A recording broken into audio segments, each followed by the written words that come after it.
Hello, in this video I'll be showing you how to answer the BMAT 2006 Section 2, Question 20.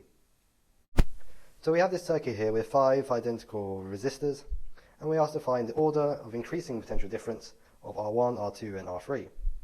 So we can see in this circuit that we have two main branches. We have our upper branch and a lower branch, and they're in parallel, and this means that the voltage across each branch is equal. Next, we can find out how there is total resistance in each branch compares to one another. So in our upper branch, our total resistance will be simply summing up the individual resistors.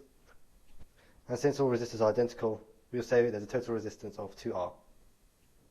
And for our lower branch, we have our total resistance being R plus 2 over R, as we have these two resistors in parallel. So that means the resistance for a resistor in parallel is 1 over the resistance. So that gives us our 2 over R. So we can see that comparing these two, that the upper branch has higher total resistance. So rearranging V equals IR, you can see that I equals V over R.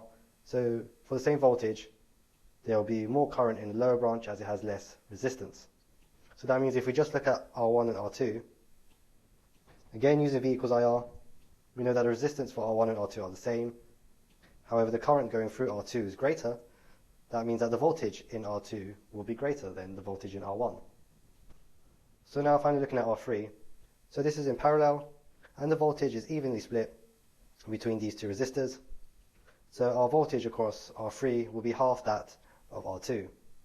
So we can deduce that our order of increasing potential difference will be the potential across R3 will be the smallest, and then across R1, and then our biggest potential difference will be across R2.